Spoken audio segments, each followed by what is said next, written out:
et vous comprendrez que le parquet s'était versé dans des contre-vérités. Escobar, le sobriquet de Mohamed Condé, qui était à l'époque le commandant du salon, présent à l'époque des faits au salon du président Moussa Dadis Camara, a, n'est-ce pas, réfuté en disant qu'en aucun moment le capitaine Moussa Dadis a tenu ce genre de propos. En aucun moment. Qui d'autre a pu rapporter ici la preuve de l'imputabilité d'une telle affirmation au capitaine Moussa Dadis Camara? Personne, Monsieur le Président. Personne. Monsieur le Président, nous savons, et c'est le lieu d'ailleurs de rappeler, que dans ce dossier, certains ont tenté de subordonner des témoignages.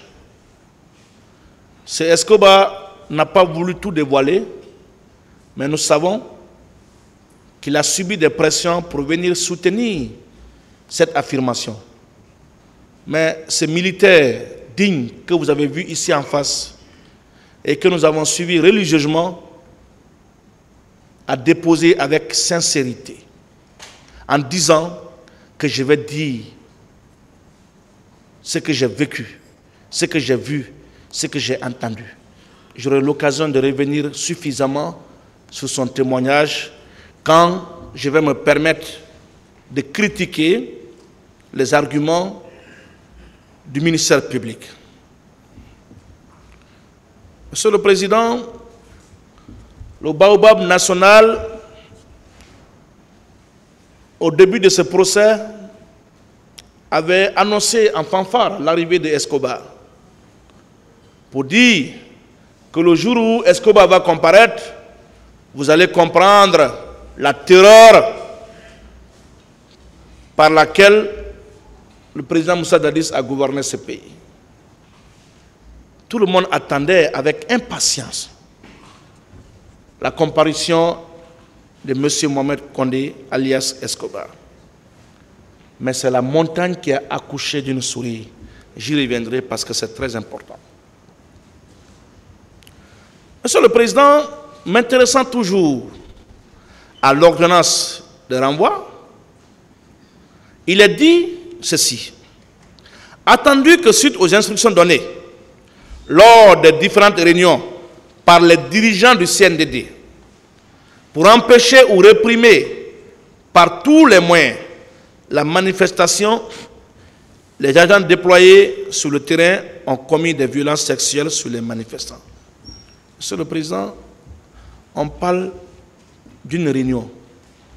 Cette réunion-là, elle s'est tenue quand? Qui sont ceux qui étaient présents à cette réunion? Quels étaient les points à l'ordre du jour? Où sont les preuves de la tenue de cette réunion? Ni les partis civils, ni le ministère public n'ont pu apporter la démonstration probante. Vous avez interrogé ici, et je le l'occasion encore de revenir sur ça, le général Sano, qui était à l'époque des faits le chef d'état-major général des armées, tant d'autres chefs militaires sur la tenue de cette réunion.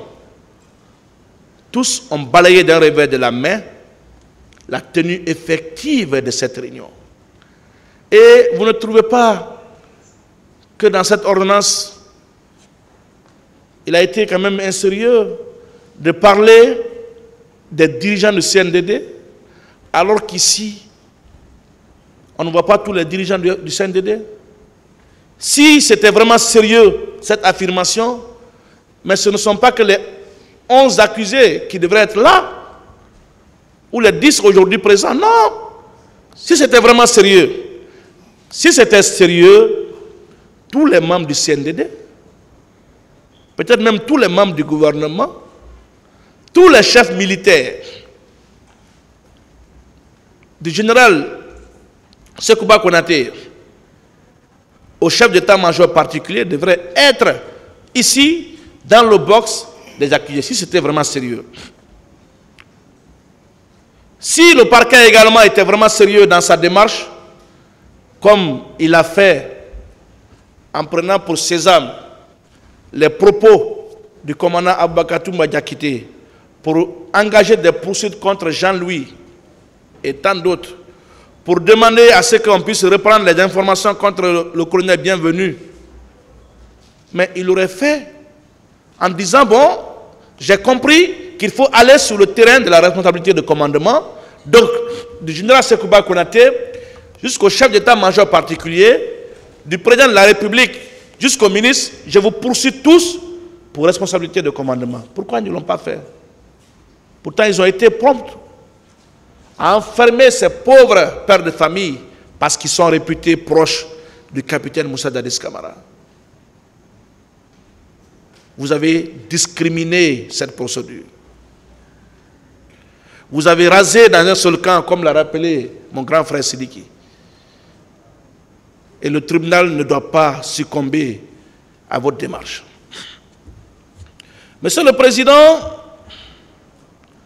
vous conviendrez avec la défense du capitaine Moussa Dadis Camara qu'encore une fois, que cette ordonnance est dans la caricature. Et quand on caricature les faits, on ne peut caricaturer que les responsabilités. Et votre décision ne doit pas être l'émanation d'une caricature. À ce stade de la procédure, nous ne sommes plus à la phase des charges ou des indices. Nous sommes à la phase de la certitude. On aime souvent le dire qu'en droit pénal, quand le juge doute, il renvoie. Mais quand le tribunal doute, il relaxe ou acquitte. Ici, on ne parle même pas de doute, on parle carrément et simplement d'absence de preuve de l'accusation portée contre le capitaine Moussa Dadis Camara. La même ordonnance poursuit en disant ceci: que ces infractions ont été commises suivant les instructions ou provocations des dirigeants du CNDD et autres responsables dont le capitaine Moussa Dadis Camara, Aboubakar Toumba Diakité dit Toumba, Marcel Guilavogui. Mais où est la preuve des instructions que le capitaine Moussa Dadis a données? Où est la preuve? Même les accusés, les 10 accusés ici présents, personne, tant à l'instruction préparatoire, ici à la barre, n'a soutenu que c'est le capitaine Moussa Dadis qui m'a envoyé au stade. Encore que ça ne veut pas dire que ceux qui ont été au stade sont responsables des crimes poursuivis. Leurs avocats ont apporté la pertinente démonstration. Mais où est le lien? Où est le lien? Où est la preuve de l'instruction ou de l'ordre que le capitaine Moussa Dadis a donné? Monsieur le Président, à l'ouverture de ce procès, j'ai entendu un confrère de la partie civile dire, c'était même une consoeur, je me rappelle, que nous n'aurions pas accepté la tenue de ce procès si le capitaine n'était pas renvoyé. C'est-à-dire, on ne cherche pas la vérité, mais on cherche la tête d'un homme. On cherche la tête d'une personne. On ne peut pas rendre justice de cette manière, Monsieur le Président. Là encore, vous conviendrez avec la défense du capitaine Moussa Dadis Camara qu'aucun élément du dossier, aucun élément ici prononcé par un accusé ne corrobore avec ce qu'a dit l'ordonnance de renvoi. Heureusement, comme on aime le dire, l'instruction définitive, c'est là-bas. Il y a un confrère qui s'est agrippé sur l'interview qu'on nous a tous fait écouter ici du commandant Aboubakar Toumba Diakité qui a dit, je cite, On ne peut pas aller comme ça au stade sans ordre. Mais est-ce que dans cette interview, il a dit que c'est le capitaine qui m'a dit d'aller au stade? Lui-même est venu ici, devant vous, réitérer que ce n'est pas le capitaine Moussa Dadis qui m'a envoyé au stade. Il vous a clairement dit que j'étais parti à la recherche du président au stade. Vous apprécierez cette affirmation? On ne peut pas être plus royaliste que le roi. Marcel également ne vous a jamais dit qu'il a reçu des instructions du président Moussa Dadis d'aller au stade. J'aurai l'occasion d'y revenir, Monsieur le Président, honorables assesseurs.